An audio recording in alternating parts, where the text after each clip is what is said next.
Bienvenidos a un nuevo capítulo de Shot Financiero.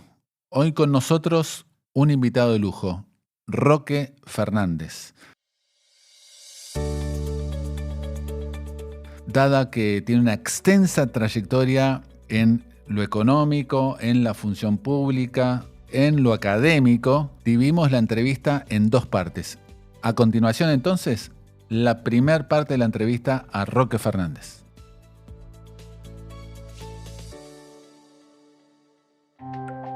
Presenta este episodio AdCap, Grupo Financiero. Somos una compañía con más de 15 años de experiencia. Ofrecemos una diversidad de soluciones financieras orientadas a individuos, empresas e instituciones. Nuestro propósito es impulsar el desarrollo financiero, acercando el mercado de capitales a la mayor cantidad de personas y así contribuir a construir un futuro más equitativo para todos. Seguinos en nuestras redes sociales y conoce nuestras propuestas y servicios.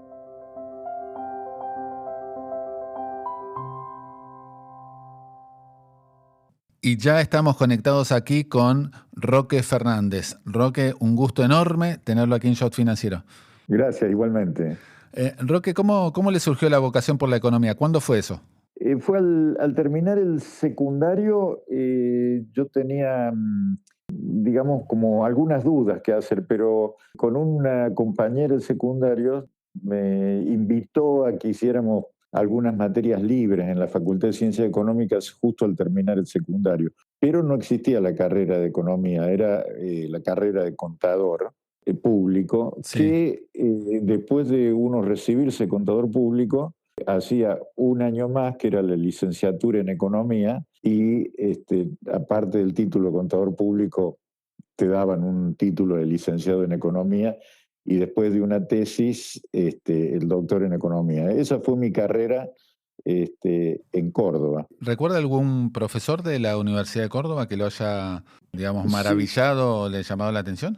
En realidad yo tenía, a pesar de que me interesaba el tema de economía, a mí siempre me gustó la matemática y la estadística, y en ese momento había un profesor muy importante que después se fue a Canadá, que era Camilo Dagún, que enseñaba análisis matemático.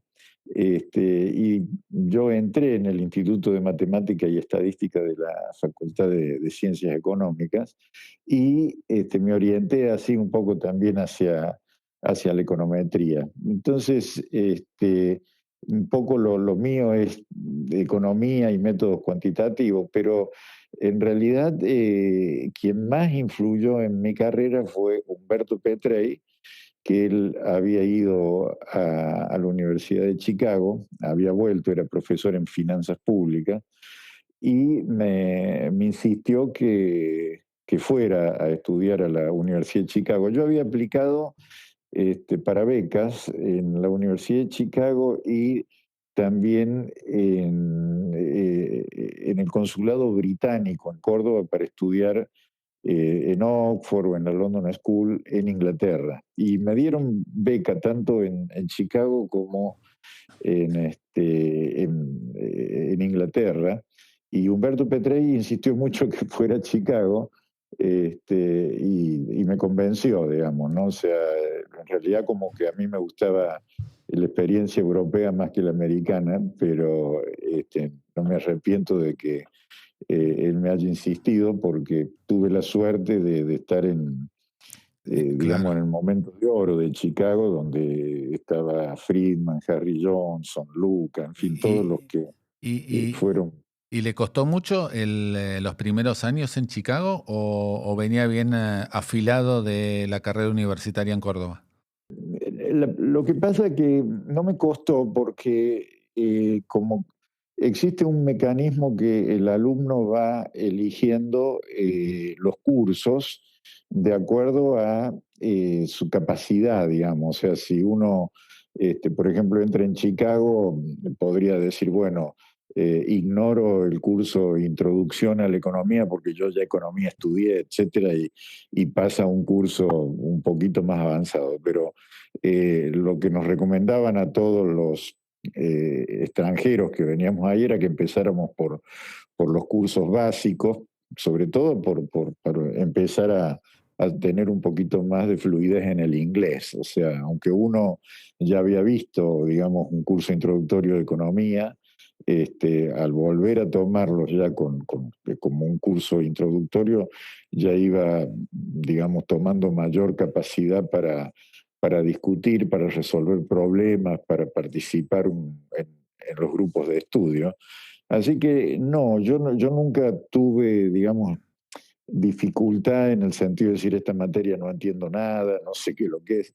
No, eso en realidad fue agradable, fue algo de ir aprendiendo pero no con mucha dificultad. Y me decía Roque, los profesores destacados, obviamente de la época de oro, como usted me decía, estaba Milton Friedman, Becker. Claro, estaba Milton Friedman, estaba Gary Becker, Arnold Haberger, y en econometría, que era también lo que yo hacía, estaba Henry Tail y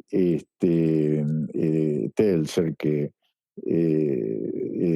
y Arnold Zellner, que fue el primero que introdujo todo el análisis bayesiano en econometría. O sea que eso lo disfruté mucho, o sea, digamos, la parte de cuantitativa. Y Friedman, que no, contrario a lo que todo el mundo piensa, que era profesor de teoría monetaria, Friedman daba 2 cursos de teoría de precios. No daba teoría monetaria, al menos en el momento que yo estaba, pero sí dirigía un workshop de dinero y banca o de macroeconomía, donde sí, yo iba a todos esos workshops que eran voluntarios porque no era una exigencia, y la única exigencia que había era que si uno participaba en el workshop tenía que preparar un paper y presentarlo ante ellos mismos, ¿no? O sea Claro. que con lo cual hacer un paper y que esté en el workshop Friedman, Lucas, etcétera, era un poco intimidante. Pero yo hice lo que sería mi tesis seminar en ese workshop. Yo preparé mi tesis, un primer borrador de tesis, lo presenté en ese workshop, Ah, con Friedman, Lucas y otros estudiantes destacados, otros profesores, Larry Shasta, Haberger, o sea que, no, era un ambiente, la verdad que para aprender era fantástico, y fantástico. como profesores, ¿cómo eran esos genios de la economía? Me refiero a Friedman, por ejemplo. Era didáctico, ¿cómo eran como profesores? Friedman no era el profesor, digamos, extremadamente didáctico, porque es ese tipo de profesor que eh, lanza una pregunta y le pregunta a los alumnos y hace como participar. No es ese profesor que desarrolla un tema en la pizarra y les explica a los alumnos. Lo que pasa es que él ya tenía su libro de teoría de precios, Claro, que se suponía que uno lo leía, lo estudiaba y él tomaba un poquito estas cosas del libro y estimulaba un poco las preguntas, la discusión. Eh, por otro lado, había otros profesores, por ejemplo, Haberger, eran más de desarrollar los temas, ¿no? O sea, como ponerse al frente de la pizarra y desarrollar el tema, a pesar de que todas las cosas que enseñaban siempre estaban vinculadas a paper y trabajos que ellos habían hecho. Había de todo. En econometría, lo mismo, digamos. Eh, Sellner tenía su libro, Henry Tail tenía su libro, que son libros de econometría que hoy todavía siguen circulando, y tomaban algunos temas y los desarrollaban, pero no desarrollaban todos, sino que en gran parte había que leerlos y buscarlos por otro lado, ¿no? Por los textos, por los claro. papers. Y sí, en general yo diría que estaban dos estilos, ¿no? Uno, el que dialoga con los alumnos, y el otro, el que desarrolla el tema y pregunta. Cuando vos decís didáctico, yo entiendo el que toma un tema y lo Exacto, empieza desde cero y lo explica a los alumnos, ¿no? claro. Y los otros que más bien estimulan el diálogo con los alumnos. O sea, yo disfrutaba los dos, la verdad que a mí me gustaba una clase Mm. bien desarrollada, bien prolija. Yo más bien me parezco a este segundo tipo de profesor cuando doy clases que al que directamente dialoga con los alumnos. No, digamos, no es mi estilo. Y además muchas veces cuando yo pregunto como que no genero respuestas, sino como que todos se quedan callados. O sea que, no, en cambio, por ejemplo, tomemos a alguien que también da clases acá en la SEMA, Juan Carlos de Pablo, por ejemplo, es alguien que dialoga mucho, Sí, sí. digamos, con los estudiantes. Y otros somos un poco más de desarrollar el tema y estar permanentemente preguntando si tienen preguntas, si tienen alguna cosa. Y de vez en cuando se arma un poco de diálogo, pero no soy bueno en hablar como o armar un focus group para Claro, discutir algún problema, por más allá de que hay temas que me parecen muy interesantes, porque yo normalmente la macroeconomía que enseño, la enseño muy orientada al día a día de Argentina. O sea, doy teoría, pero con puesta en el modelo teórico siempre tiene algo que ver con lo que está pasando. O sea claro. que no es una cosa muy alejada de lo que está viviendo el alumno en el día a día. Y en esos años en Chicago, Roque, ¿compartió con otros argentinos el doctorado, la carrera, digamos? Bueno, Carlos Rodríguez había ido un año antes, o sea, no estudiamos juntos, pero sí lo conocí en Chicago. Este, pero así, compañero, era Mario Blecher, Mario Tejero, y después creo que Tomás Baliño, esos Ajá. eran los que estábamos, entramos ese año, que fue allá el otoño del 72, digamos, que ingresamos todos juntos al primer año en la Universidad de Chicago. Ese era el grupo. Pero había muchos argentinos que volvían, daban tesis, Rubén Almonacid, Pedro Pou, por ejemplo, y bueno, Mm. cuando llegaba un argentino allá siempre era como, digamos, un grupo de amigos que lo recibía. Claro, Pero claro, los compañeros fueron esos, sí, ellos hicimos un grupo de estudio donde resolvíamos los problemas juntos. Ellos eran los que estaban. Carlos, Osvaldo Esquenone estaban 2 años antes, habían entrado 2 años antes que yo. claro. Y los conocí ahí. Y a Guillermo Calvo, ¿cómo lo conoce? ¿O cuándo lo conoce? Guillermo Calvo va a Chicago a presentar sus papers. Él también él estudió en Yale, pero Chicago tenía, digamos, un sistema de invitar a la presentación de papers. Por ejemplo, a Thomas Sargent y Guillermo Calvo, digamos, para mencionar gente que venía de afuera en los temas que a mí me interesaban, o sea, Guillermo Calvo fundamentalmente en teoría económica y Sargent en macroeconometría, digamos, presentaban paper que cada vez que yo los veía iba a esos seminarios. Pero con Guillermo, evidentemente al ser argentino, inmediatamente nos reuníamos, aparte de lo que podría ser la universidad, sino que teníamos reuniones sociales con nuestra familia, con otros amigos, Claro, o sea, Guillermo Calvo y Carlos Rodríguez eran más contemporáneos en el sentido de que estudiaron, estaban más cerca en la graduación digamos, la discusión en los seminarios. O sea, nosotros recién habíamos entrado y apenas llegábamos a ir a alguno de estos seminarios donde Guillermo Calvo sí lo vi, pero lo vi mucho más socialmente a Guillermo que en los seminarios. Lo vi en alguna vez que presentó, lo mismo que Carlos Rodríguez. O sea, Carlos Rodríguez nos hicimos amigos más que nada por argentino que por vernos en la facultad, porque no claro. compartíamos curso, digamos, no estábamos en el mismo curso.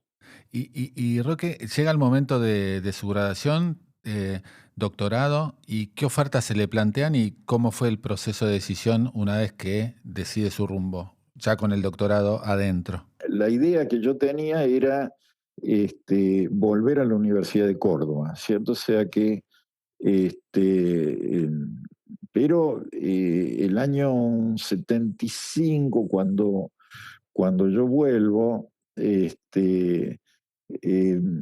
yo tenía un cargo en la Universidad de Córdoba que era en el Instituto de Matemática y Estadística, investigador y también como auxiliar docente en el Departamento de Economía del Transporte, digamos, que era donde ayudaba al profesor, porque ahí en esa había una carrera que era economía, no una carrera, una materia que era eso. Y bueno, yo estaba en matemática, estadística y en eso. Y, pero cuando vuelvo, el decano de la facultad, de apellido García, me dice, mira, estamos pasando un mal momento, o sea, estaba muy politizado todo el tema de Argentina en el año 75 y al poco tiempo yo también había aplicado este, a otros lugares y tenía una oferta de las Naciones Unidas para trabajar en Chile, ¿no? En investigación en la CEPAL. Sí.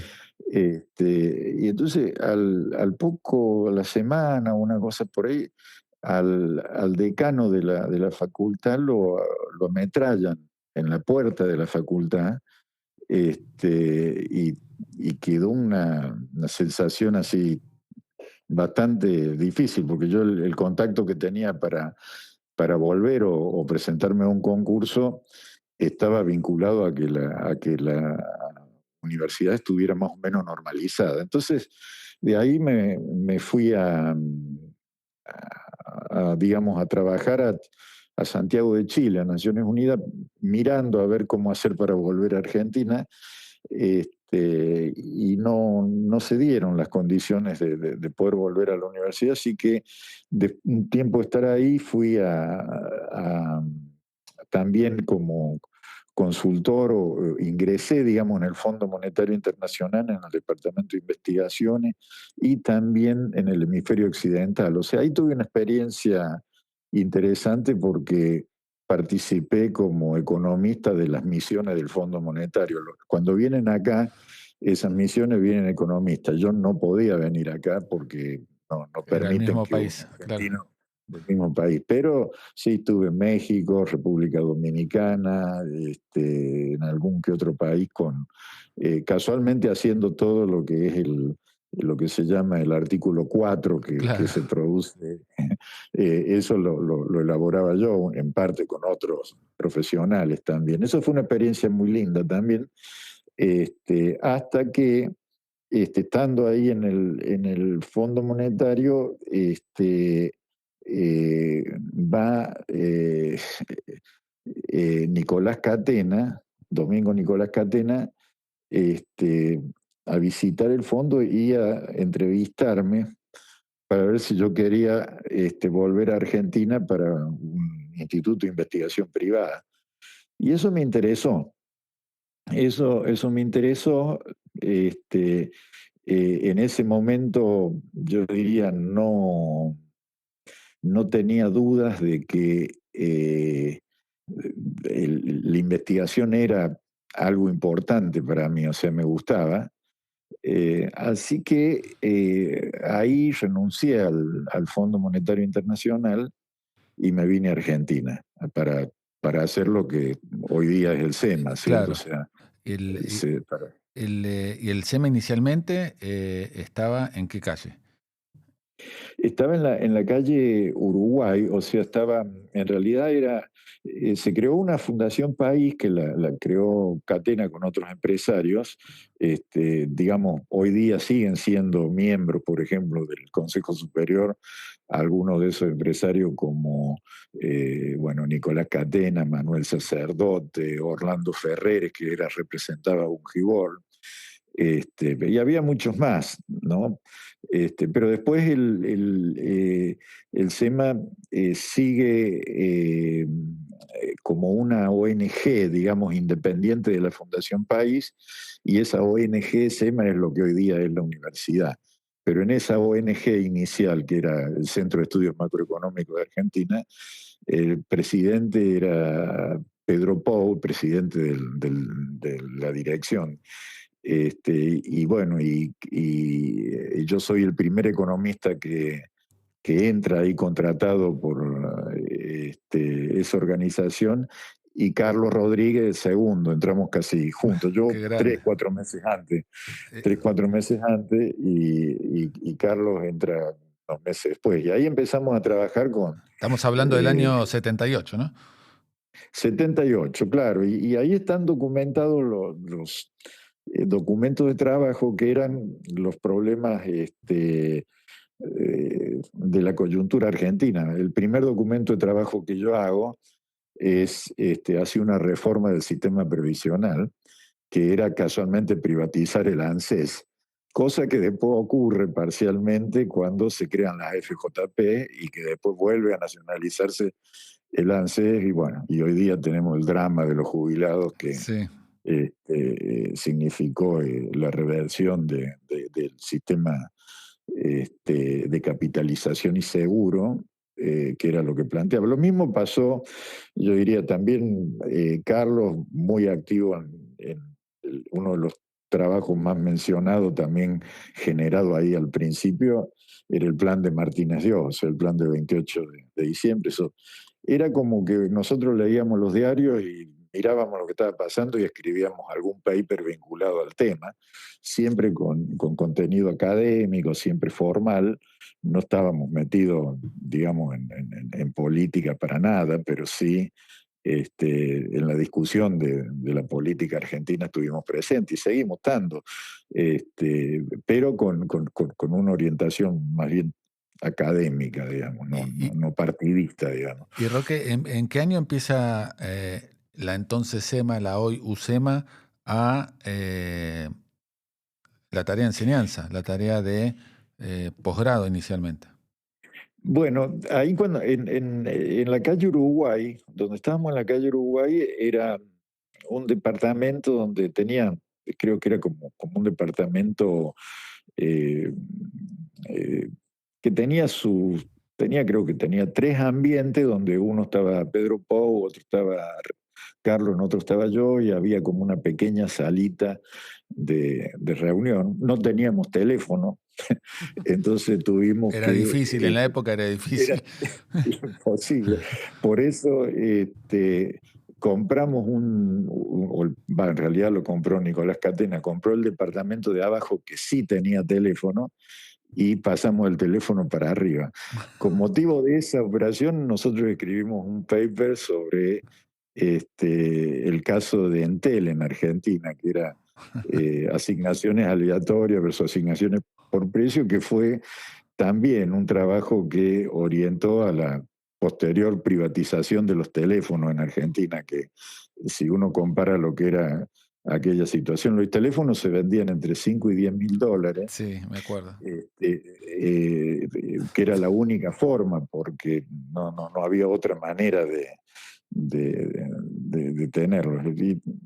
Y ese departamento en la calle Uruguay queda relativamente chico para lo que serían las reuniones que hacíamos reuniones con empresarios, con otro economista. Entonces ahí Catena compró en Belgrano una casa que era en Virrey del Pino y Freire, que es ahí donde nos mudamos tiempito después, no mucho, habrá sido principios de los 80 o algo por el estilo. Que ahí sí, había funcionado ahí Fiel antes, y era la casa de los Di Itela, o sea, de la familia Di Itela vivía en esa casa hasta que la vendieron, se cambiaron a otro lado, y funcionó el Instituto Di Itela hasta que el instituto también se cambió y nosotros nos mudamos ahí. Entonces ahí ya teníamos, como era una casona en Belgrano muy grande, teníamos 2 salones que lo convertimos en aula, y armamos un máster en economía, y teníamos cursos de capacitación o de actualización en temas económicos para empresarios. Y en esos cursos este, vinieron muchos empresarios notables, Franco Macri, por ejemplo, para mencionar alguno en aquel tiempo, el presidente de empresa, por ejemplo, Miguel Roy, que fue ministro de Economía, el primer ministro de Economía de Menem. O sea, eran como 20, 30, que ese programa lo conducía Leonardo Auenheimer. Leonardo Auenheimer armaba el programa y nosotros dábamos las clases que Leonardo nos pedía que diéramos. Me refiero a Carlos y yo complementábamos el curso que dirigía Leonardo Auenheimer. Y el máster en economía funcionaba, empezó a funcionar todos los años, y después empezamos con el máster en dirección de empresa, con la incorporación de Diana Mondino. O sea, Diana Mondino se casó con Eugenio Pendas. Eugenio Pendas era uno de los economistas de la primera camada de la universidad, junto con Zablowski, Carola Pesino, etc. Ese grupo fueron los primeros economistas que hicieron el máster acá y fueron a estudiar a España, y Diana y Eugenio decían, hay que hacer algo en dirección de empresas, y los incorporamos, digamos, y ellos trabajaron. En realidad el primer máster en dirección de empresa lo construyen así, materia por materia, etcétera. Diana Mondino con Eugenio Pendas y yo, que estaba también atrás de esto. Yo creía que era una idea bastante buena, digamos, por el hecho de tratar de comunicar teoría económica en el mundo de los empresarios argentinos. Y eso le da mucho más volumen de estudiante que la carrera de economía. O sea, cuando hacemos dirección de empresa, la cantidad de alumnos es grande. Bueno, ahí empezamos con esos cursos, pedimos, con Diana fuimos a hacer las gestiones para que nos habilitaran, el nos ministerio. dieran en el Ministerio de Educación, y no querían, no quisieron, no nos aceptaron la propuesta porque, en fin, decían de que no, que ya habían hecho la Universidad de Belgrano unos años antes, y como que ya le parecía que era suficiente, que no hacía falta más nada.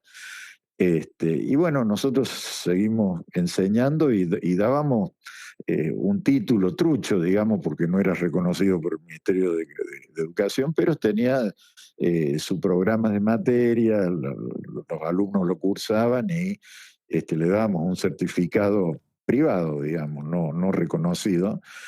Y bueno, con el tiempo fuimos creciendo y al final nos habilitaron como universidad. Claro, porque fueron ganando también reputación, me imagino, y bueno, la gente le interesaba ir, o a los estudiantes. Yo creo que se dieron, digamos, primero sí crecimos, tomamos notoriedad pública porque escribíamos en los diarios, estábamos en los medios, digamos, y ya era bastante notorio, digamos, la concurrencia que teníamos, pero también cambió un poco la visión de esto, porque no solo nos habilitaron a nosotros, sino que nosotros fuimos los primeros que nos habilitaron, pero como que ahí se abrió, y después vino Ditela, San Andrés, en otros espacios también se abrieron más universidades públicas, claro, digamos, ¿cierto? Sí. O sea que fueron las privadas y las públicas. Y bueno, y ahí se generaron, yo te diría, bastante más volumen de estudiantes en todas, ¿no? O sea, creció Ditela, creció San Andrés, crecieron ITBA también, o sea, crecieron. Claro, explotaron todas. Sí, crecieron mucho. Y Roque, volviendo a los 80, ¿cómo vio y si tenía contactos con alguno de los funcionarios de la época de la gestión de Raúl Alfonsín, y cuándo le empieza a picar el bichito de la función pública. En realidad, en la época, digamos, de los 80, eh, nosotros teníamos diálogos con, digamos, los economistas que estaban trabajando con Alfonsín, llamémosle Zurruil, Broderson, nos conocíamos, charlábamos, teníamos alguna que otro diálogo, sobre todo algunos, por ejemplo, con Broderson, muchas veces, que era secretario de Finanzas, nos reunimos, con Zurril era ministro, no tanto, pero participábamos, nos conocíamos, pero no, ahí no, este, como que nosotros éramos más bien críticos del tema, no éramos, Claro. digamos, no compartíamos el enfoque que tenía el gobierno de Alfonsín.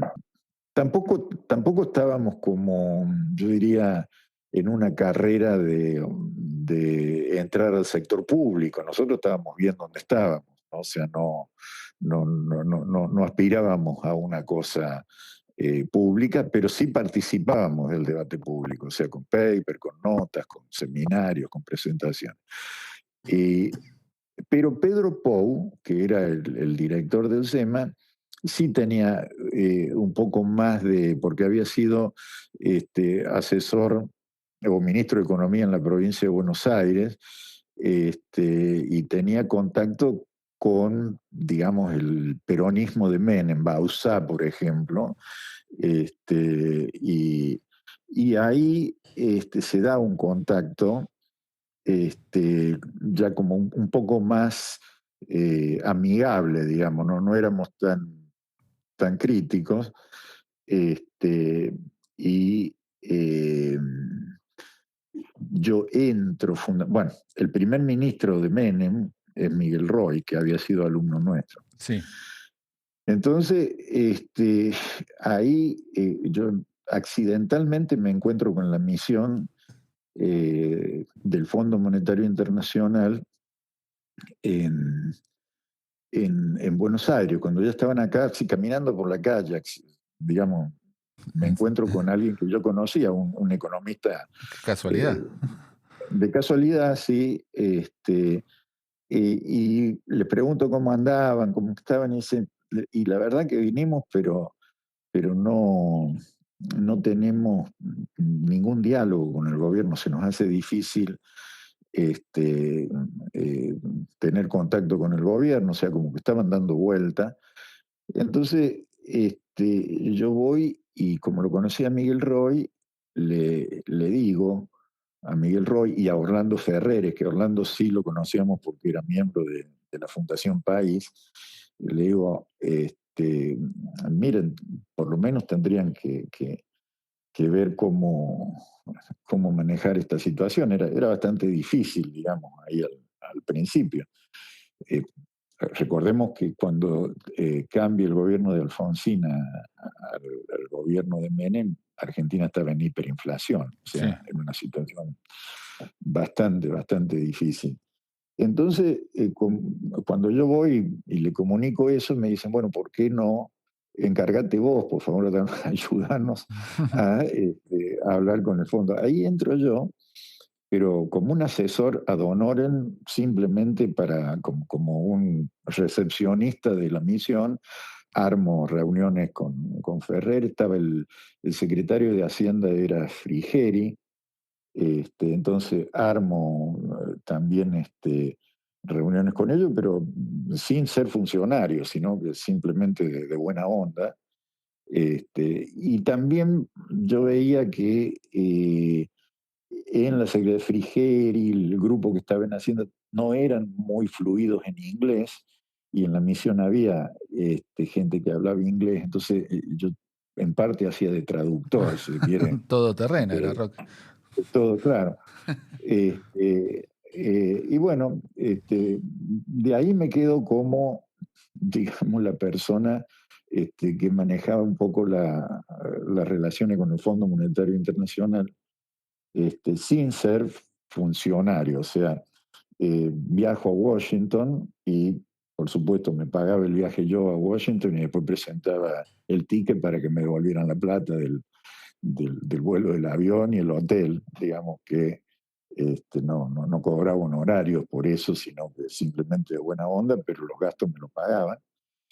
Y bueno, y ahí se produce un cambio en el Banco Central y entro como director del banco, como vicepresidente del Banco Central. Mm. Creo que cuando estaba el vicepresidente Herman González, que va a otro ministerio, y el presidente era González Fraga. O sea, es algo, obviamente que no es una, no es una carrera política la mía, sino que fundamentalmente yo diría accidentalmente, no, además poniendo buena onda para ayudar en lo que yo creía que había que hacer, que era el acuerdo con el fondo, que lo logramos. Esa negociación la hice toda yo, a pesar de que la firmaban los ministros, el presidente del Banco Central, pero la parte técnica la manejé yo. Y después, bueno, terminé como vicepresidente del Banco Central cuando se producen algunos cambios. Y después siguen ocurriendo cambios, digamos que cuando finalmente entra Cavallo al Ministerio De de economía, Economía. desde Yo, Cancillería. claro, desde Cancillería va a Caballo, yo en ese momento me había ido a una consultoría en Panamá. Entonces estaba trabajando como consultor internacional en Panamá y de ahí Cavallo me llama, me dice, mira, ¿estarías dispuesto a asumir como presidente del Banco Central? Yo le digo, bueno, sí, pero estoy acá trabajando en Panamá, no me puedo ir muy rápido. Entonces me dice, bueno, fíjate cómo puedes hacer, pero no te demores mucho. Yo volví creo que un par de días después y ahí asumí como presidente del Banco Central. Claro. Y Roque, Eh, ¿cómo vivió y sobre todo de lo técnico también, el tema de la CIPER que hubo en esos momentos en Argentina? Las dos. bueno, en realidad la, la reforma del Estado que se hace, digamos, al principio, es una reforma, digamos, bastante importante. O sea, porque en realidad son dos leyes claves. Una es la ley de reforma del Estado y la ley de emergencia económica, donde se toman muchas medidas. Y yo recuerdo ahí también trabajando en un grupo bastante heterogéneo, digamos, cuando se hace el plan de privatizaciones. Yo participo y habíamos puesto aerolíneas argentinas, habíamos puesto algo de ferrocarriles y algunas cositas más, así muy tímidamente, porque el ambiente nosotros lo veíamos como decir que acá no vamos a privatizar nada si Argentina en realidad quiere tener todas las empresas públicas, todo. Y es ahí donde me sorprendo con Menem. Menem dice que cuando ven, digamos, el programa de reforma del Estado, dicen, habíamos puesto eso, los teléfonos que eran un desastre, aerolíneas que ya los radicales habían intentado hacer una sociedad mixta con una empresa extranjera, creo que Escandinavia o una de estas. Pusimos así cosas que eran bastante obvias, que ya la gente ni las quería porque no prestaban servicio, y Menem dijo pongan todo. Y entonces ahí se puso todo, ¿no? O sea, terminamos haciendo un programa de privatizaciones bastante ambicioso, porque al final creo que una de las últimas fue el correo, Sí. y se avanzó mucho en esa dirección.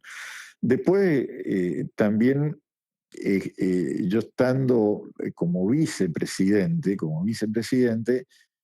teníamos la situación de que estaban eh, todo el sistema monetario, digamos, estaba con un sistema de que se habían subido y subido los encajes para que no hubiese tanta emisión secundaria de dinero, pero se subían los encajes y se pagaban intereses sobre los encajes, con los cuales nosotros teníamos prácticamente indexada todo el dinero, la base monetaria amplia o en las definiciones de dinero, donde estábamos emitiendo dinero para pagar intereses sobre el dinero. O sea que era bastante complicado Sí, eso. explosivo. Y era explosivo, definitivamente explosivo.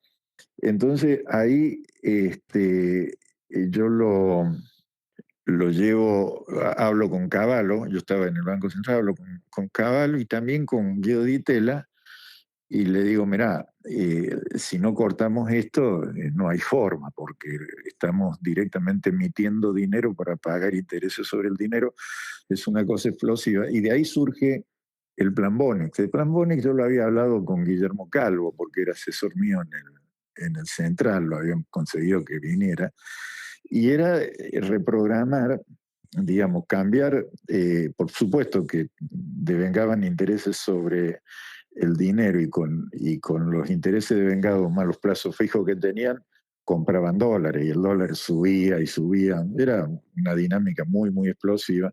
Entonces el plan Bonex lo que hace es decir, bueno, se cambian los depósitos por un bono en dólares, En que era dólares. el Bonex, el famoso plan Bonex, que directamente para el taxi porque uno convirtió, reestructuró la deuda, dándole dólares, que era lo que la gente quería, pero a plazo, y ya desactivábamos la bomba de la indexación del dinero. Este, bueno, Cavallo me dice, vamos a verlo a Herman González, que era, Cavallo era canciller en aquel momento, en el momento que estamos hablando, no era ministro de Economía, pero obviamente era un economista que era escuchado en el gobierno, y Guido Di Tella era el número 2 en Cancillería. Éramos 3 economistas, si se quiere, y el ministro que iba a asumir era Herman González. Entonces le propusimos a Herman González que había que hacer eso. También había trabajado Felipe Murolo con nosotros porque era muy idóneo en todo el tema de reglamentación de la circular del Banco Central para poner en marcha todo esto. Y Herman entendió perfectamente el problema y me dice, sí, el diagnóstico está, pero yo quiero insistir una vez más y restablecer la confianza, que todo se tranquilice, y no ir por una medida tan drástica que obviamente tenía un gran costo político. Entonces, perfecto, quedó así, pero ya había trascendido que yo andaba dando vuelta con el plan Bonex, entonces renuncié y me fui. ¿No? Yo renuncié y me fui a Panamá, ¿cierto? Que después viene todo el periodo de Herman González. Herman González nombra a Rossi. Rossi era, trabajaba con Alzogaray. Alzogaray tenía una credibilidad de haber estabilizado a Argentina con el Plan 9 de Julio, etcétera. O sea, Herman se juega a un impacto mediático con Rossi en el Banco Central y tranquilizando, pero no dio resultado. La inflación Claro. siguió. Y bueno, y después entra Cavallo. Y cuando Cavallo entra, perdón, ¿qué sucede? Eh, el lío se hace tan grave que el plan Bonex se instrumenta, fundamentalmente era Felipe Murolo que había quedado ahí con el directorio del Banco Central, que yo no estaba, y en la época de Herman, y se hace el plan Bonex. Pero yo, cuando se hace todo el plan Bonex, no estaba. Yo hice la propuesta y me fui, pero me fui porque casualmente no se hacía. Y bueno, sobrepasaron las cosas y se implementó el plan Bonex. Y yo cuando volví al Banco Central ya como presidente, ya el plan Bonex estaba... Ya estaba en la cancha. ya estaba, sí, ya estaba ejecutado, puesto en marcha, etcétera. ¿Y cómo vio Roque el surgimiento de la convertibilidad? La, la convertibilidad es una idea de Domingo Cavallo. Fundamentalmente él veía, yo siempre me gustó un poco más el tipo de cambio flexible que el tipo de cambio fijo, pero Cavallo insistía mucho en que el dólar era fundamental en las expectativas y si no se tranquilizaba el dólar era muy difícil contener. O sea que un argumento aceptable, digamos, ¿no? Aunque yo lo veía peligroso porque, bueno, si la inflación sigue, viene atraso cambiario, después, en fin. Entonces va adelante con la convertibilidad y yo lo que le digo, mira, si vamos a hacer esto, hay que eliminar todo el sistema de control de cambio, le digo, porque si vos vas a decir va de un peso a un dólar y es libre y esto, lo otro, y ahí modificamos montones de trabas con respecto a darle plena libertad de liquidación de divisas a los exportadores, etcétera. Hicimos de todo lo que no pudimos hacer, pero no, yo diría por inexperiencia, fue derogar el régimen penal cambiario. Porque Claro. yo veía que el Banco Central, los inspectores metían presos los arbolitos de la calle Florida, que tenían Claro. que ver, pobre Que gente. sigue vigente encima. Claro, o sea que era algo que yo detestaba, digamos, ver eso, sobre todo me llegaban a mí los sumarios de gente que estaba arbitrando ahí, y quedó el régimen penal cambiario, no se derogó. Yo espero que este gobierno logre derogarlo, ¿no?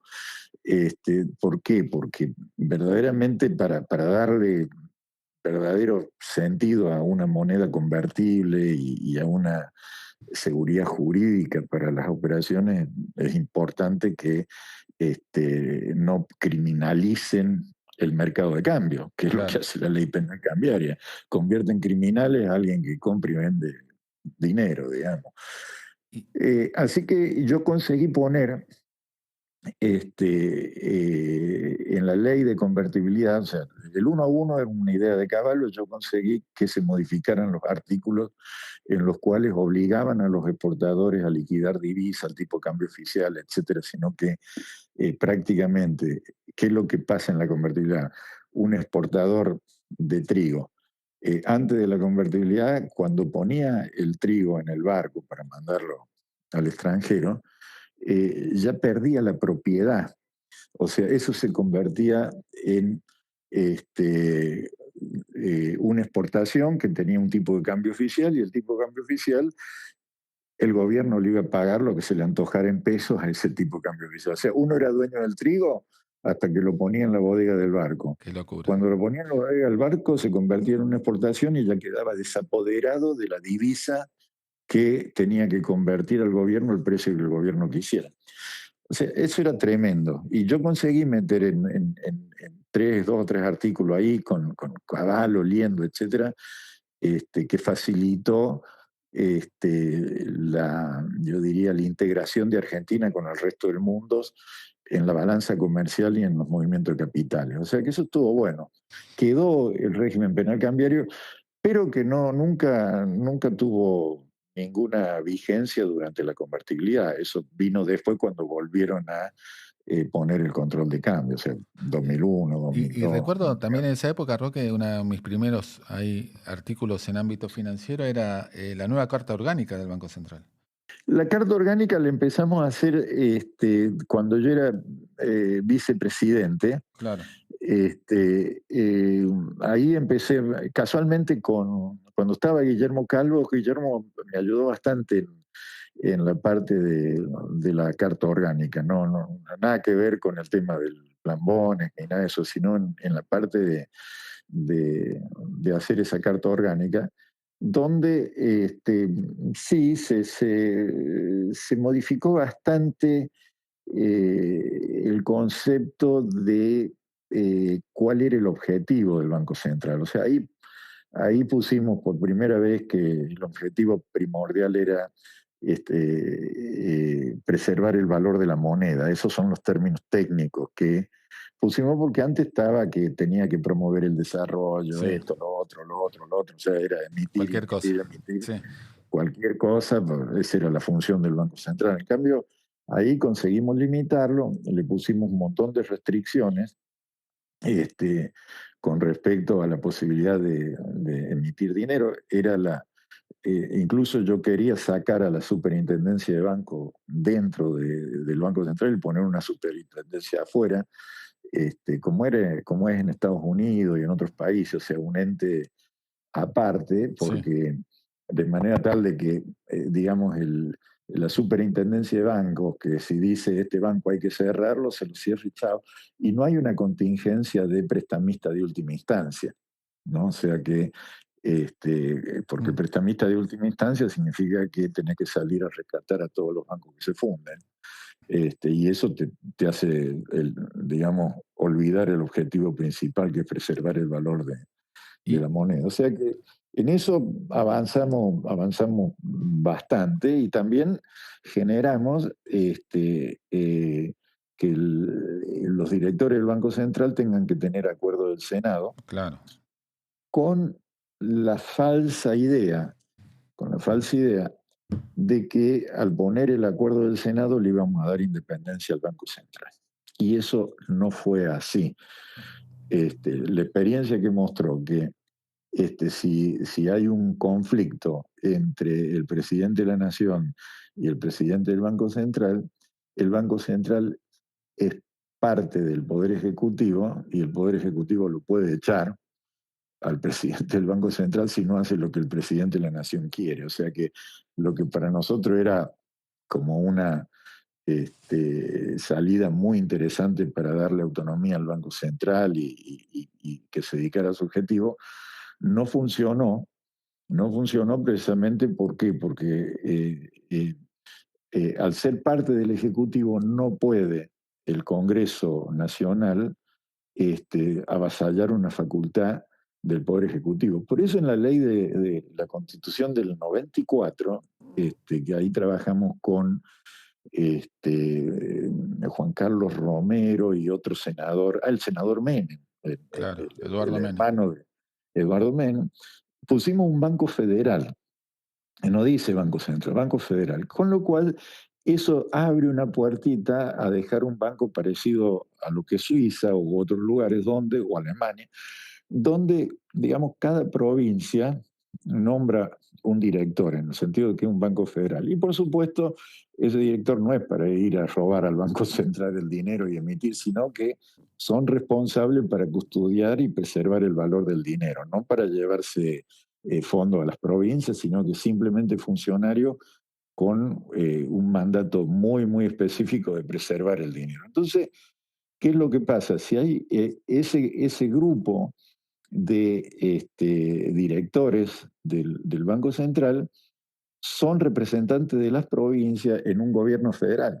Entonces, como se eliminó la intervención en las provincias también en la Constitución del 94, si uno crea ese Banco Federal y entre estos directores de las distintas provincias, que tienen que ser idóneos, economistas, etcétera, nombran un presidente y hay un conflicto con el presidente de la Nación, le puede pedir que se aparte de la presidencia del Banco Central, pero al nuevo presidente no lo nombra el presidente de la Nación, sino que lo nombra el directorio representando al gobierno federal. Sí, Eso le daría autonomía al Banco Central. sí, Es la única forma, de base a la Constitución que tenemos, que podría dar un Banco Central verdaderamente autónomo. Porque sí, es al cierto. presidente, el presidente, al tener la facultad de echar al presidente del Banco Central, prácticamente Sí. no tiene autonomía el Banco Central para cumplir su objetivo, que es preservar el valor del dinero. Pero Y, eso no lo pusimos en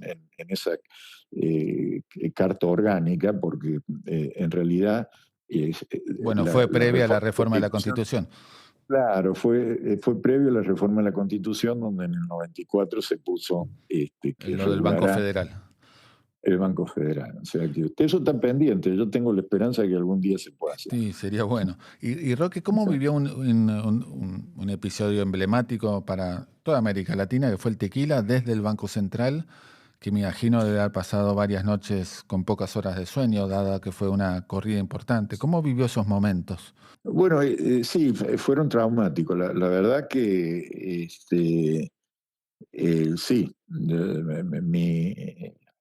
mi recuerdo del periodo es bastante traumático porque, digamos, teníamos por la ley de convertibilidad muy, muy limitada la asistencia a los bancos, o sea que lo único que podíamos hacer era una pequeña asistencia por liquidez. Y bueno, tuvimos que liquidar y fusionar 40 bancos y cada uno de estos bancos tenía cientos de ahorristas, digamos, que este, generaron, digamos, un problema bastante serio, digamos, porque es gente inocente, digamos, que tenía sus plazos fijos, sus ahorros, etcétera, ahí se instrumentó también una especie de sistema de garantía de depósitos, se creó CEDESA con la crisis del tequila, Sí, pero desapoderar al banco, porque cuando uno lo interviene, tiene una serie de problemas, digamos, porque, digamos, quienes son intervenidos tienen derecho a defenderse, digamos, la claro. ley es lo que corresponde. Pero cambiamos también la ley de entidades financieras, donde se establece más o menos cómo es el mecanismo. Entonces, establecimos un mecanismo donde el proceso de liquidación se hace por la justicia, no por los funcionarios del Banco Central que después terminaban todos como Comodoro Pi, Claro, digamos, todos sí, con demandas con altísimas. demandas de esto, de todo esto. Entonces ahí se crea la posibilidad, digamos, de que intervenga un juez y que ese juez tenga el apoyo técnico de la gente que conoce de bancos, digamos, que pueden ser privados, pero también digamos, la superintendencia estaba dentro del Banco Central y la que fundamenta, si se quiere, la insolvencia del banco es precisamente la evaluación de la cartera activa del banco por parte de los técnicos de superintendencia. Entonces ahí se manejó una cosa distinta, también se creó la facilidad de cindir activos, o sea, por ejemplo, un banco que tiene un montón de créditos prendarios de automotores, porque financiaba la venta de autos, etcétera, tenían buenas carteras que a lo mejor se podían transferir a otro banco y recuperar parte del dinero para pagar parte de el ahorro de la gente, los plazos fijos, caja de ahorro, cuenta corriente,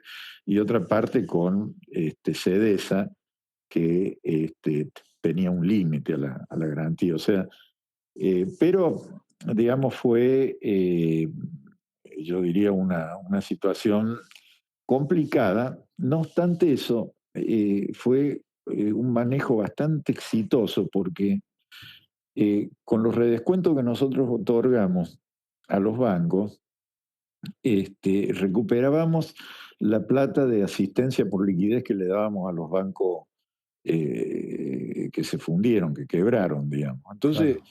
esa es una crisis que aunque parezca mentira que con 40 bancos liquidados y que se puede comparar con cualquier otro evento del mundo, en esa crisis el Banco Central ganó plata, ganó 2.000 millones de dólares Mm. con la plata que le prestó a los bancos que devolvieron la plata. O sea, devolvimos, este, eh, eh, devolvieron toda la plata que el Banco Central había puesto y 2.000 millones más, con lo cual fue una crisis que traumática, Y, ojalá nunca más vuelva a ocurrir, pero y- fiscalmente no perdimos plata. sí, y el sistema, obviamente que había muchas dudas, resistió.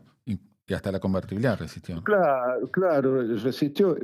Fíjate que hasta el día de hoy el sistema resistió. Después del tequila no hubo otra crisis Claro, de esa naturaleza. O sea, las instituciones porque también habíamos puesto, justo salieron las normas de Basilea, habíamos hecho exacto.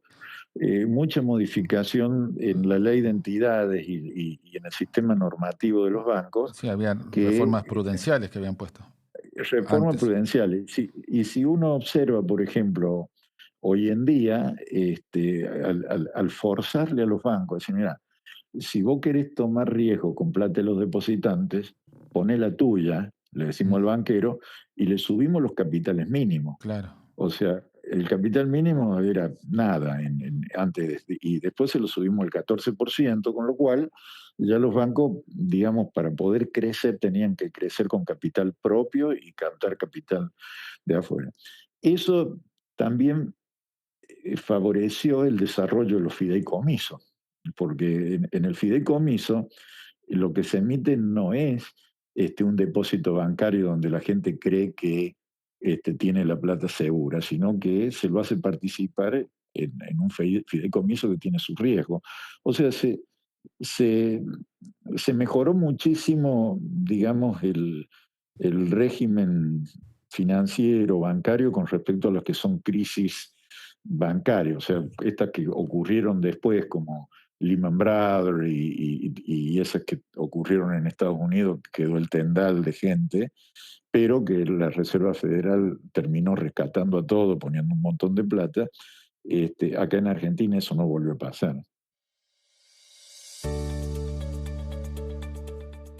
Hasta aquí la primera parte de la entrevista a Roque Fernández. No se pierdan la segunda parte en una semana aquí en Shot Financiero.